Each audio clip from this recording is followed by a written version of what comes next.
മക്കളെ welcome back. ഈ ഒരു വീഡിയോ വളരെ സിമ്പിളാണ്. ഞങ്ങൾക്കൊരു കാര്യം ചോദിക്കണം, അത്രയേ ഉള്ളൂ. +2 ഫിസിക്സിൻ്റെ എക്സാം നിങ്ങൾക്ക് അത്രത്തോളം ടഫായിട്ടാണ് ഓൾമോസ്റ്റ് കുട്ടികൾക്ക് ഫീൽ ചെയ്തിട്ടുണ്ടായിരുന്നത്. ഓക്കെ, ഇതിൻ്റെ ഒരു സത്യാവസ്ഥ എന്താണെന്ന് എനിക്കൊന്ന് അറിയാൻ വേണ്ടിയിട്ടാണ്. ഓക്കെ, ആ ഒരു +2 ഫിസിക്സിൻ്റെ എക്സാം ഇത്രത്തോളം ശരിക്കും പറഞ്ഞാൽ ടഫായിരുന്നോ എന്നുള്ളത്, നിങ്ങൾക്ക് എന്തുകൊണ്ട് ടഫായി എന്നുള്ളത് സത്യമായിട്ട്, കാരണം ഇനി നമുക്ക് എക്സാംസുകൾ ഉണ്ട്.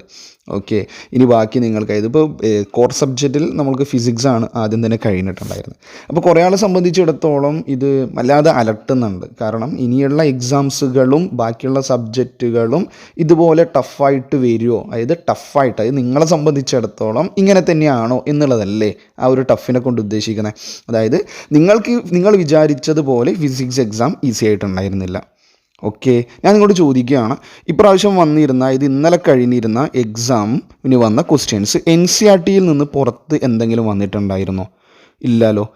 അങ്ങനെ പറയാൻ പറ്റുമോ നിങ്ങൾക്ക്? ഏതെങ്കിലും ഒരു ക്വസ്റ്റ്യൻ എനിക്കത് ചോദിക്കണം എന്നുണ്ട്. കാരണം കുറേ കമൻറ്റുകൾ, പല രീതിയിലുള്ള പ്രതിഷേധങ്ങളും പല രീതിയിലുള്ള സങ്കടങ്ങളും, എന്തിനാണ് നമ്മളോട് ഇങ്ങനെ ചെയ്തത്, ഓക്കെ, അതൊക്കെ നിങ്ങൾക്ക് ഫീൽ ചെയ്യുന്നുണ്ടാവും. ബട്ട് അതിൻ്റെ ഒരു സത്യാവസ്ഥ നിങ്ങളൊന്ന് ആക്സെപ്റ്റ് ചെയ്യും മക്കളെ. എന്തുകൊണ്ട് നിങ്ങൾക്ക് ടഫായി എന്നുള്ളതൊന്ന് ആക്സെപ്റ്റ് ചെയ്യും. ഓക്കെ, ഞാൻ നിങ്ങളെ വെറുതെ ഇങ്ങനെ പറഞ്ഞിട്ട് നമുക്ക് നിങ്ങളുടെ കൂടെ ഉണ്ട് അങ്ങനെ പറയുമ്പോൾ നിങ്ങൾക്ക് ബാക്കിയുള്ള സബ്ജക്റ്റിൽ കൂടി മാർക്ക് പോവുകയല്ലേ ചെയ്യുള്ളൂ. ഓക്കെ, നമ്മൾ പഠിക്കേണ്ട കാര്യങ്ങളെല്ലാം ഇരുന്ന് പഠിച്ചിട്ടുണ്ടോ എന്നൊന്ന് ചിന്തിച്ച് നോക്കണം. ഒന്ന് ചിന്തിച്ച് നോക്കി. ഓക്കെ, നിങ്ങളെ സപ്പോർട്ട് ചെയ്യാൻ വേണ്ടിയിട്ട് തന്നെയാണ് കേട്ടോ പറയുന്നത്. അല്ലാണ്ട് ഓൾറെഡി കഴിഞ്ഞതിൽ ഓക്കെ നിങ്ങൾക്ക് ഇനി മാർക്ക് കിട്ടും, വാല്യുവേഷൻ ലിബറൽ ആവുമോ, ഓക്കെ സാർ എന്താ നമ്മളോട് ഇങ്ങനെ വരുന്നത്, ഓക്കെ റിസൾട്ട് വരുമ്പോൾ എന്ത് സംഭവിക്കും എന്നുള്ളത് നമ്മൾ ചിന്തിക്കുന്നതിന് വരെ നമ്മൾക്കിനി നമ്മൾ പഠിച്ച കാര്യങ്ങൾ എല്ലാം കംപ്ലീറ്റ് ആയിട്ടുണ്ടോ, നമ്മൾ തലേന്നിരുന്നും അല്ലെങ്കിൽ അവസാനത്തെ സമയത്ത് ഇരുന്നും കഷ്ടപ്പെട്ട് പഠിച്ചിട്ടുണ്ട്. അത് ആദ്യം നിങ്ങൾ ഫസ്റ്റ് ടൈം എല്ലാവരും അങ്ങനെ പഠിക്കാറില്ല. ഓക്കെ, സമ്മതിച്ചു. എല്ലാവർക്കും ഓരോ ആൾക്കും പല രീതിയിലാണ് അവർ പഠിക്കുന്നതിൻ്റെ സ്കില്ല് കാര്യങ്ങൾ ഉണ്ടാവുക. കുറേ ആൾക്ക് അവസാനം ഇരുന്ന് പഠിച്ച മാർക്ക് കിട്ടാറുണ്ടായിരുന്നു എന്നുള്ളതാണ് സത്യം.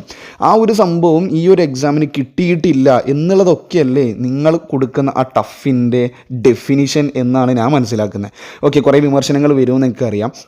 ബട്ട് ആക്സെപ്റ്റ് ചെയ്യാൻ പറ്റുന്ന കുറച്ചാൾക്കാരെങ്കിലും ഉണ്ടെങ്കിൽ അവർക്ക് വേണ്ടിയിട്ടാണ് ഈ വീഡിയോ സത്യം പറഞ്ഞു കഴിഞ്ഞാൽ. അല്ലാതെ നിങ്ങളിങ്ങനെ കൂക്കി വിളിച്ചത് കൊണ്ടോ അല്ലാണ്ട് ഇത്ര ടഫാണ്, വാല്യുവേഷൻ ലിബറലാവും. നിങ്ങൾക്ക് ലാസ്റ്റ് ഇയർ +1 ഇതുപോലെ ഉണ്ടായിരുന്നു, +1 മാത്സ് എക്സാം. നിങ്ങളുടെ വാല്യുവേഷനിൽ എന്തെങ്കിലും മാറ്റം ഉണ്ടായിരുന്നോ? ഇല്ലല്ലോ. അതുകൊണ്ട് ഇനിയുള്ള സബ്ജക്റ്റുകൾ മാർക്ക് പോവാതിരിക്കണം എന്നുള്ളൊരു ഉദ്ദേശത്തോട് മാത്രമാണ് ഈ ഒരു വീഡിയോ ചെയ്യുന്നത്. NCERT-യിൽ നിന്ന് പുറത്തൊന്നും ഒരു ക്വസ്റ്റ്യനും വന്നിട്ടില്ല. ഓക്കെ, പിന്നെ അതിൽ എനിക്കൊരു നിങ്ങളെ സപ്പോർട്ട് ചെയ്യാൻ പറ്റുന്ന ഒരു കാര്യം എന്ന് പറഞ്ഞു കഴിഞ്ഞാൽ മോഡലിൻ്റെ ഒരു കേസ് വേണമെങ്കിൽ നമുക്കൊന്ന് പറയാൻ പറ്റും. ഓക്കെ, മോഡലിന് കുറച്ചും കൂടി ഡയറക്റ്റ് ആയിരുന്നു ക്വസ്റ്റ്യൻസ്. ഓക്കെ, ആ ഒരു സമ്പ്രദായം ഈ ഒരു എക്സാമിന് അങ്ങനെ വന്നില്ല എന്നുള്ളത് സത്യമായിട്ട് എനിക്ക് ഫീൽ ചെയ്യുന്നുണ്ട്. ഏത് മോഡൽ എന്ന് പറയുമ്പോൾ സ്വാഭാവികമായിട്ട് പബ്ലിക്കിൽ കിടക്കുന്നതിന് വേണ്ടിയിട്ട് നമ്മൾക്ക് എന്ത് ഫീൽ ചെയ്യും, ഓക്കെ ഇങ്ങനെയാണ് നമ്മുടെ എക്സാം വരാൻ പോകുന്നത്. പക്ഷേ അതിൽ ചെറിയൊരു വേരിയേഷൻസ് ഒക്കെ വന്നു, അതായത് ഇൻഡയറക്റ്റ് ആയിട്ട് കുറച്ച് കൂടുതൽ ക്വസ്റ്റ്യൻസ് വന്നിട്ടുണ്ട്. ബട്ട് ഞാൻ ഇങ്ങോട്ട് പറയട്ടെ, നോർമലി ഇവിടെ സംഭവിച്ചത് രണ്ട് കാര്യങ്ങളാണ്. ഒന്ന്, എപ്പോഴും ചോദിക്കുന്ന കുറേ ഡെറിവേഷൻസ് ഉണ്ട് ഇല്ലേ, ഇമ്പോർട്ടൻ്റ് ആയിട്ടുള്ള കുറേ ഡെറിവേഷൻസ് എപ്പോഴും സ്ഥിരമായിട്ട് ചോദിക്കുന്ന ആ ഡെറിവേഷൻസിൽ കുറേ എണ്ണം വന്നില്ല, കുറച്ചൊക്കെ വന്നിട്ടുണ്ട്, കുറേ എണ്ണം വന്നിട്ടില്ല എന്നുള്ളത് സത്യമായിട്ടുള്ള കാര്യമാണ്. അത് കുറേ ആളെ സംബന്ധിച്ചിടത്തോളം കഷ്ടപ്പെട്ട് പഠിച്ച ആ ഡെറിവേഷൻസ് വരാത്തത് നിങ്ങളെ സംബന്ധിച്ചിടത്തോളം എന്ത് ഫീൽ ചെയ്തു? ഓക്കെ, അത് ടഫായി, ഞാൻ പഠിച്ച ഡെറിവേഷൻസ് വന്നില്ല. അപ്പോൾ തന്നെ ഒരു കോൺഫിഡൻസ് മെല്ലെ അല്ലെങ്കിൽ ഡീമോട്ടീവ് ആവാൻ തുടങ്ങിയിട്ടുണ്ട്. അപ്പോൾ അത് വന്നില്ല എന്ന് മീനിങ് എന്താ? അതിന് പുറമെ കുറച്ച് ഇൻഡയറക്റ്റ് ക്വസ്റ്റ്യൻസും കൂടി അഡീഷൻ. ഇതാണ് രണ്ടാമത്തെ കാര്യം. ഈ രണ്ട് കാര്യങ്ങൾ മാത്രമാണ് എനിക്ക് ഫീൽ ചെയ്തിട്ടുണ്ടായിരുന്നത്. ഓക്കെ, ഇത് നിങ്ങളൊന്ന് ആക്സെപ്റ്റ് ചെയ്തില്ലെങ്കിലുണ്ടല്ലോ മക്കളെ, ഇനിയുള്ള സബ്ജക്റ്റുകളും എല്ലാം പ്രീവിയസ്, എല്ലാം ഇമ്പോർട്ടൻറ്റ്. ഞാൻ നിങ്ങളോട് എപ്പോഴും പറഞ്ഞൊരു കാര്യമില്ല, NCERT exercise, NCERT text book നിങ്ങൾ ഫുള്ള് വായിക്കാൻ സമയം കിട്ടില്ല. ഓക്കെ, സമ്മതിച്ചു. പക്ഷെ അത് വായിക്കണം എന്നുള്ളത് കൊണ്ട് തന്നെയാണല്ലോ ടെക്സ്റ്റ് ബുക്ക് ഇറക്കുന്നത്. ഓക്കെ, അതിന് ടൈം കിട്ടിയിട്ടില്ല, സത്യം തന്നെ സമ്മതിച്ചു. ബട്ട് നിങ്ങൾ അതിലെ ക്വസ്റ്റ്യൻസ് ജസ്റ്റ് ഒന്ന് ഇമ്പോർട്ടൻ്റ് എന്ന് പറയുമ്പോൾ, ആ ഇമ്പോർട്ടൻറ്റ് ഡെറിവേഷൻസ് എന്ന് പറയുമ്പോൾ, ഇമ്പോർട്ടൻറ്റ് കോൺസെപ്റ്റുകൾ എന്ന് പറയുമ്പോൾ, അത് ടെക്സ്റ്റ് ബുക്കിലൊന്ന് വായിക്കാൻ വേണ്ടി നോക്കിയിട്ടുണ്ടായിരുന്നു. ഓക്കെ, നമ്മൾ വീഡിയോസ് കണ്ടു, തലേന്ന് ഇരുന്ന് കാണുന്നുണ്ട്, അല്ലെങ്കിൽ കുറച്ച് ദിവസം മുമ്പ് കാണുന്നുണ്ട്, നോട്ടുകളാക്കുന്നുണ്ട്, ഇമ്പോർട്ടൻറ്റ് ടോപ്പിക്സുകളൊക്കെ കവർ ചെയ്തിട്ടുണ്ട്, സത്യമാണ്. ഓക്കെ, ദാറ്റ് മീൻസ് അത് മാത്രമാണ് എക്സാമിന് വരിക എന്ന് എവിടെയെങ്കിലും റൂള് പറഞ്ഞിട്ടുണ്ടായിരുന്നോ? അല്ലെങ്കിൽ ലാസ്റ്റ് ഇയർ പണ്ട് ഇങ്ങനെ ചോദിക്കുക, എപ്പോഴും അതേപോലെ അല്ലല്ലോ. ഇപ്രാവശ്യത്തിൽ വ്യക്തമായിട്ട് പറഞ്ഞിട്ടുണ്ടല്ലോ, കുറച്ചും കൂടി കടുക്കും, എക്സാംസുകൾ കടുക്കും എന്ന് ഓൾറെഡി പറഞ്ഞിട്ടുണ്ടല്ലോ. അതായത് നല്ല മാർക്കുകൾ വാങ്ങണമെങ്കിൽ അത് കുറച്ചും കൂടി കടുപ്പമേറും എന്ന് പറഞ്ഞിട്ടുണ്ടായിരുന്നു. പക്ഷെ അത്ര കടുപ്പമായിട്ടൊന്നും അല്ല ഇത് വന്നു എന്നുള്ളതാണ് മറ്റൊരു സത്യം കൂടി. ഓക്കെ, അപ്പോൾ ഞാൻ പറഞ്ഞു വരുന്നത് ഇത്രയേ ഉള്ളൂ. നിങ്ങൾ ഇനിയുള്ള എക്സാംസുകൾ പഠിക്കുമ്പോൾ ടെക്സ്റ്റ് ബുക്ക് ഫുള്ള് വായിക്കാൻ ടൈം കിട്ടില്ല, ആയിക്കോട്ടെ ഇനി സമയം കിട്ടില്ല എന്ന് നിങ്ങൾക്ക് നന്നായിട്ട് അറിയാം മക്കളെ. ഓക്കെ, ഇത് പറയുമ്പോൾ കുറേ ആൾക്ക് അത് ആക്സെപ്റ്റ് ചെയ്യാൻ പറ്റണം എന്നാണ് എൻ്റെ ഒരു, നിങ്ങളുടെ ഒരു ആസ് എ ബ്രദർ ഞാൻ നിങ്ങൾ സപ്പോർട്ട് ചെയ്യാൻ വേണ്ടിയിട്ട് പറയുന്നത്. അല്ലാണ്ട് വെറുതെ ഇങ്ങനെ കൂക്കി വിളിച്ച് നിങ്ങൾ കുറേ വ്യൂസിന് വേണ്ടിയിട്ട് എനിക്ക് വേണ്ട. ആ സപ്പോർട്ട് ചെയ്യുന്ന കുറച്ച് ആൾക്കാരെങ്കിലും മതി.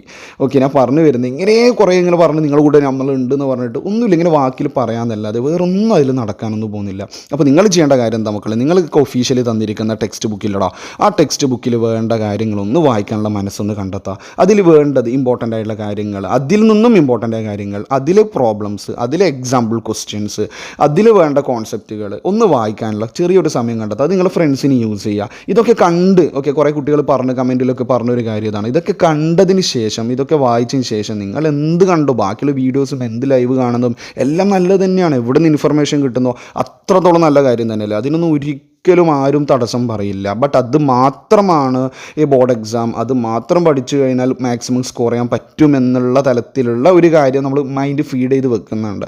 അവിടെയാണ് ആ പ്രശ്നം വരുന്നത്. ഓക്കെ, അപ്പോൾ ഞാൻ നിങ്ങളോട് പറഞ്ഞു വരുന്നത്, അത്ര ടഫായിട്ട് നിങ്ങൾക്ക് ഫീൽ ചെയ്തിട്ടുണ്ടെങ്കിൽ മക്കളെ, നിങ്ങൾ ശരിക്കും അത് പഠിക്കാത്തത് കൊണ്ട് എന്നുള്ള റിയാലിറ്റി കൂടി ആക്സെപ്റ്റ് ചെയ്യണം.